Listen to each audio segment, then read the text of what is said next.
Once again, we have a week where there's no UFC card on Saturday, but the silver lining in all of this is that it's DWS season, and that means every Tuesday night we get fights to watch and we get fights to bet on. I'm going to go through every single one of the fights on Dana White Contender Series Week 3. I could see some highlight reel finishes, but I could also see some lower level matchups. I'm very interested to see how this week plays out because Week 1, Dana White was not happy. Only 2 contracts got given out. And Week 3, all 5 winners got a contract. I could see another week where we get 5 winners, 5 contracts, or 4 and 1. We'll see. But these matchups are pretty good. I'm going to go through all of them. I'll give you some information about every single fighter on the card, probably that you didn't want to go and find out for yourself. I'll break it down, and I'll leave you with a pick. We'll also talk some betting angles as well because the betting lines just got dropped today. So before we get into that, we got to give a shout out to the Dana White Contender Series Legend of the Week. It's going to be Cedriques Dumas. All right, Week 1, it was Torres Finney. Week 2, it was Greg Hardy. Week 3, it's Cedriques Dumas. Now, you're probably asking, why is he the Dana White Contender Series Legend? Well, before Nick Klein showed up last year, Cedriques Dumas had the fastest submission on Dana White's Contender Series. And why was that a big deal? Because he was coming into that fight mainly a kickboxer. And then all of a sudden, he gets a round 1 guillotine choke in like 40 seconds against another kickboxer. And we're like, oh my God, this guy might be good.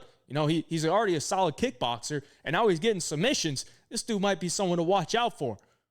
Didn't exactly play out that way. We'll see if he can turn it around. But he is the Dana White Contender Series Legend of the Week, Cedriques Dumas. Let's get into the fights.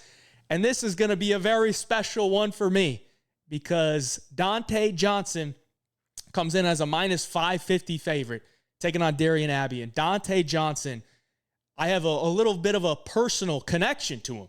All right. So I went to play football at University of Minnesota Duluth my freshman year, and he was on the team. So I actually played football with Donte Johnson my freshman year. I ended up transferring after that year, but I remember this guy. I remember this guy because he was an insane athlete. He was a D lineman. I don't think he's 6 foot. He might be 5'10", 5'11", but he was a D lineman, probably 280 pounds, and he was doing standing backflips. He was bench pressing 405 just like it's nothing. Like, this dude was an insane athlete. He just had some troubles, with schooling and whatever. But this guy was very, very gifted athletically. And a couple years later, I see on the regional scene, I see the name Donte Johnson, and I see him winning these amateur fights. And I'm like, okay, that's cool. I'm going to have to keep an eye on this guy, right? I didn't expect it would come this soon where he got his chance to get a UFC contract. He's 5-0, all wins inside the first round, all wins by knockout, very athletic. But the problem is in this matchup, with him being such a big favorite, is Darion Abbey is 6'6" and a true heavyweight, man. I would say he's a true heavyweight. He's going to be way bigger than Donte Johnson. Donte's, like I said, probably 5'10", and he was big. He was big back in the day, but as you can see on the screen here, he's leaned out, man. He's leaned out, and it seems like he has gone the path of light heavyweight, and he looked like in great shape his last fight on Fury Challenger Series and knocked that dude out in 3 minutes and 30 seconds. He looks very athletic, very lean. But now this is a short notice fight for both guys, but it's at heavyweight. And I just don't know if he's going to be able to match the size of Darion Abbey. Now, Darion Abbey's not some amazing fighter, man. He's 7-4, 4-1 in his last 5, kind of a regional journeyman that is getting a chance here to pull off a big upset against Donte Johnson. And he's going to have all the physical attributes to do it, but he's been knocked out 3 times. And Donte Johnson, for one, is extremely fast, extremely powerful. He's light on his feet. He's probably going to have a big speed advantage here. And I've seen Darion Abbey knocked down in many fights that he still won. So early on, Donte Johnson's going to be super live to land a knockout here against Darion Abbey. And I think he probably does, but he's going to have to create some chaos. If he gets taken down, we don't really know what his ground game looks like. I can't expect it's that good. I don't know what he's going to look like off his back. We also don't really know what he looks like past round 1 in pro MMA. So there's a lot of question marks with Donte Johnson. I would love for him to come out here and get a big knockout win in round 1. And realistically, I think that's probably what happens, because I don't really trust Darion Abbey striking. But Darion Abbey is fairly experienced. He trains at Killcliff FC with some good guys. He's been a regional journeyman, but he's gone from heavyweight to light heavyweight to heavyweight. And if you go back and look at his early fights in his pro career, this dude was a tub, an absolute tub, a blob of a heavyweight. And now it seems like he's taking his conditioning seriously. He looks like he's in great shape. He's 6'6", jacked up. He's going to be way bigger than Donte Johnson. So I'm not counting out Darion Abbey, man. If he can survive round one and make this a little bit dirty, kind of wear on Donte, with it being short notice as well, I don't think Darion Abbey's completely out of this fight. He's just got to weather that early storm from Donte. I am going to take Donte for the pick, but this is a little bit pricey. I was very, very shocked to see Donte Johnson at minus 550 when I looked at the betting odds after watching the tape, just because of the size. The size, the cardio questions with Donte Johnson, with it being short notice, there's a lot of questions on a minus 550 that I would not want to pay to find out for. So we'll see where this line moves, but Donte Johnson's going to be the pick here. I hope he gets a round one knockout. You could call me biased or not. I haven't talked to him, since we were on the football team at Minnesota Duluth, so it's not like I'm super biased there, but of course I would like to see him win, and a guy that I've known for 6 or 7 years. So yeah, Donte Johnson's going to be the pick. Hopefully gets a round one KO. We'll see how he does. If he does get the contract in the UFC, I just think he's a little bit green. That's why that minus 550 is a little bit questionable. Let's move on. Christian Perez taking on Manoel Sousa. Sousa coming in at minus 225. You're going to hear it from a lot of people this week. Manoel Sousa is the only guy to beat Marcio Rufi, who is now the co-main event of UFC Paris in a couple weeks, as you can see down on the screen below. UFC Paris is September 6th. We got Contender Series, and then we got another Contender Series before that. But Manoel Sousa, the only guy to beat Marcio Rufi. His only loss is to Archie Colgan in Bellator. Archie Colgan's still undefeated. I think he's 11 or 12-0 now. So, this guy's fought some good competition. A Brazilian guy, very physical in there, pretty solid grappler, heavy hands as well, 7 knockouts. Very well-rounded guy. I think he could come into the UFC and have some success. There is some problems that I could say with him is at times he can be a little bit low volume. He can lose position going for submissions. He'll attack submissions wherever. Kimura, arm triangle, leg lock, straight arm bar. He's always trying to finish the fight when it's on the ground. On the feet, he's trying to finish the fight, but he's usually trying to finish it with a big knockout punch. So there's times where he can be a little bit low volume. Christian Perez, on the other hand, this guy's been fighting in Combate Global. See a lot of these Mexican guys. Last week, Jimenez is a Combate Global guy. He's coming in here 10-1 in Combate Global. Questionable competition, but he's pretty much ran through everybody. He's a tough guy. His striking is, I would say, okay. I think Manoel Sousa is probably the better striker here. He's more of a Muay Thai guy. Perez is more of a Muay Thai guy. Decent power in the hands, but I think his grappling is where he shines the most. As you can see, man, 6-0 to the submission. He wants to get you down to the ground and try to get you down on the ground and finish you. I don't know that it's going to be easy for him to do that against Manoel Sousa, because Sousa is very physical. He's been 3 rounds before too. I don't know that Christian Perez comes in here and really has a lot of ways to win the fight. Of course, he could bonk him. Of course, he could find some submission, but Manoel Sousa's fought a lot better competition, in my opinion. And I think Sousa's got him covered everywhere. So give me Manoel Sousa at minus 225. I think it's pretty fair. It's about where I would line it. Maybe if Sousa can get him cracked early on, then he really just shows out and really covers that price. But, Christian Perez is pretty tough, pretty durable, Mexican chin type of thing. So I could see this going 15 minutes, and I think Manoel Sousa probably does enough to get his hand raised. Give me Manoel Sousa for the pick. Moving on. We got a huge favorite here. Another Turkish guy. Why did I say another Turkish guy? Was there another Turkish guy? I'm thinking maybe PFL last week, the Magomedov or whatever. But Abdulrakhman Yakhyaev coming in at minus 1,000. He is the Aries FC champion. He's 6-0. He did fight, in ACA for his first couple fights. He's fought okay competition. I can't really look at it and be like blown away where he's, beating guys that are also undefeated and are also good prospects. Aries FC, I don't think is some amazing promotion. And considering we're at light heavyweight, I can't really say that he's fought many killers. Now, that's not really a knock on the guy, but he's gone out there and done what he's needed to do. He actually beat the guy that Ilian Boafia in the first week of Dana White Contender Series beat as well. Boafia beat him by decision. This guy, Yakhyaev, went in there and submitted him in round one. He's exactly what you think he would be. Go in there, take you down, try to submit you, top pressure, and just grapple fuck you. I mean, he's Chechnyan at the end of the day, been living in Turkey, but, the Chechnyan roots definitely show in this guy's fighting style. Alik Lorenz, on the other hand, 6-1, 5-1 to the knockout, and I think this guy is solid overall. Like, watching his tape, I don't really think he's a bad fighter, but I don't really think he has anything that stands out to me where, he's going to be able to beat Yakhyaev.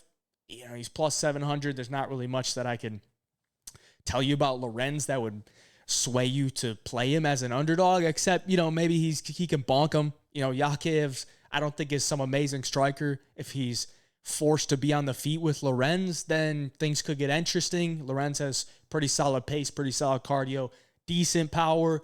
He does make a lot of mistakes, though. He can get taken down. He can be put in bad positions, and I think that's probably what happens here is Yakhyaev gets him down, puts him in a bad position, makes him pay for it, probably gets a submission early on in the fight.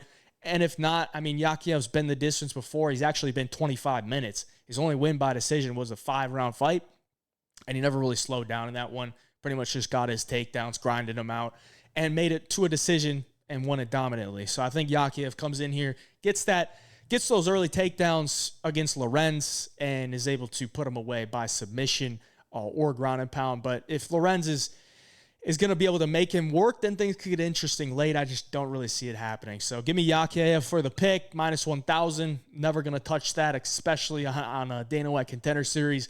But maybe you see a good number on Yakhyaev, early submission lines or something like that, or catching under 1.5, under 2.5. We'll see where those line up. But minus 1,000, not for me. He's going to be the pick nonetheless. Moving on. Should be a good fight, man. Marcio Barbosa coming in at minus 240, taking on Damon Wilson. As you can see, for Marcio Barbosa, 16-2, 13 knockouts, and all of them are in round one. This dude is a problem in round one.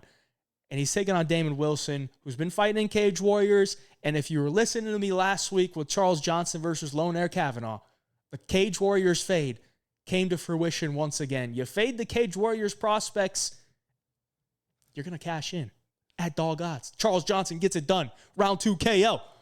Stand up for the Skullet Gang. But either way, Damon Wilson, he's a U.S. guy. He's been fighting in the Cage Warriors scene for quite some time. His record in Cage Warriors is 8-2. He has been finished by knockout once, and some of his wins in Cage Warriors, I do question the competition, especially his recent wins. He's going in there and beating these guys, but I'm just like, they're not really giving him much resistance. They're not really doing much at all. And Damon Wilson is a good enough fighter that he's able to go in there and run through him. Now, Barbosa, been fighting in LFA as of recently. He's 3-1. His only loss in LFA was to Gabriel Santos, who, as we talked about last week with Jose Delano, it's not a bad loss, man. Not a bad loss. And if you actually go back and watch that fight, Marcio Barbosa had this dude on death's door in round one. He hurt him so bad, I was actually kind of shocked the ref didn't step in to stop the fight. Now, he actually hit Santos with a couple of legal shots as well. I think it was a legal knee, kind of like we saw with Kiefer Crosby and Naraji. Not as blatant, but it was illegal. And he also upkicked him when Santos took him down, upkicked him to the face. That was also illegal. The ref didn't step in there. But essentially, Barbosa had this dude hurt badly in round one, like he does to most of his competition. And then in round two, he was gassed out bad. He was actually gassed out pretty much 3 minutes into that fight against Gabriel Santos, but he was able to hold on. And then we get to round two. He is completely gassed out. Santos throws one head kick and knocks him out clean in 9 seconds into the round two. So that's going to be a huge issue here for Barbosa. If this fight gets into round two, this dude's cardio is not good. It is not good. And, he is definitely a front runner. I relate his striking style to Gregory Rodriguez. If you watch him fight, I see Gregory Rodriguez. Very, squared up to you, hands high, kind of bouncing like this, just waiting to explode. But when he explodes hard.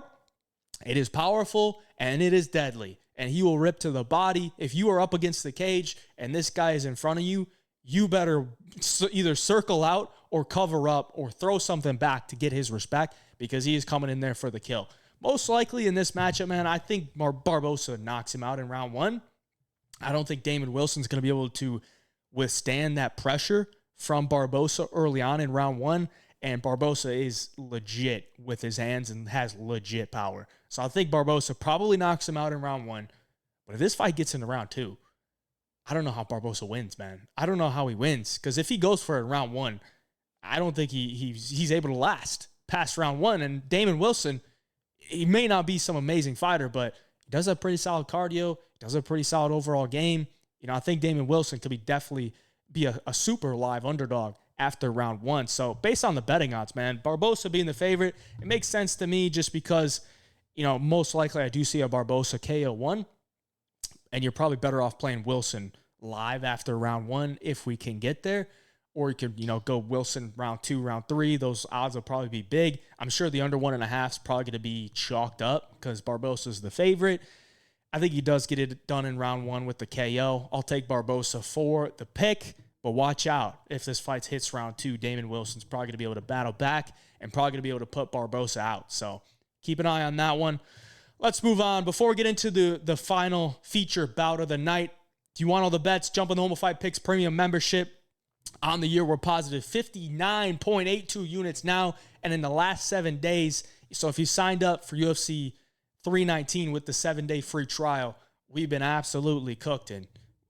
Dana White Contender Series, we cooked. UFC 319, we cooked. Small profit on PFL, cooked on Road to UFC, and we cooked last night at UFC Shanghai. So that's some great profit. Plus 16.98 or plus 16.59 units in just the 7 days there. We had a ton of MMA going on. We put the work in, put the tape study in, put the bets in, and we cashed in. So that's what we like to do. Positive 59.82 units on the year. Last season on Dana White Contender Series, I was positive 15.48. My boy Nolan was even better than me. So if you want all the bets, jump on the Home of Fight Picks Premium membership. There's a link down in the description below. You can use code Dana, and you'll get a 7-day free trial. So you'll get the Dana White Contender Series bets on Tuesday, and then you'll get them the following Tuesday as well.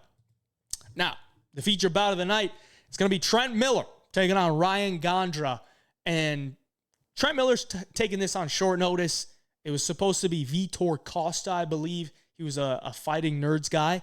So I was actually kind of excited to see and watch his tape. But the fight got canceled, and Trent Miller stepped in before I even got to watch Vitor Costa's tape. He had some visa issues, didn't pull out with an injury or whatever. Maybe they'll get him rescheduled for later in the Dana White Contender Series season. But Trent Miller comes in here as the underdog. And it makes sense to me, man. I'm watching this guy, Trent Miller. He's 8-2. I don't really think his wins are all that great. I think his striking is super stiff. He's mainly a wrestler, but I don't really think his wrestling is all that great either. I'm looking at him trying to wrestle these guys, and it's not clean wrestling technique. It's almost like he's just falling into these guys and they'll fall over, especially watching his last fight against this Magomed Abdulrakhman or whatever guy. Like, what a name. That guy was absolutely terrible. Yeah, they stopped the fight in round 3. This dude's in mount. I don't even think he was in mount. I forget. But Trent Miller is basically like landing a couple elbows every couple seconds, and the ref stops it. I don't understand it. I don't understand how Trent Miller has 8 wins in his career. I just really don't think Trent Miller's that great. He's just a very stiff striker, very physically fit, like yoked up. You can tell the guy's strong. I just think his technique looks pretty bad. And on the other side, Ryan Gandra, I can't really say great things about him either. I'm actually shocked this is the feature bout because I would not put this as the feature bout. Maybe they do change it. But Ryan Gandra, early in his career, this dude looked not good. He did not look good. There was one fight, I had it written down, against Luis Fabiano. It was a 3-round decision. And I'm watching this guy, Ryan Gandra, and I'm thinking, good Lord. This dude reminds me of like DDP because he's running at you with these hooks. It looks so sloppy, but it's not as effective.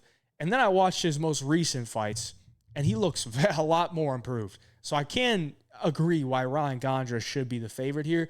Gandra looks a lot cleaner with his technique. I believe he's a training partner with Paulo Costa.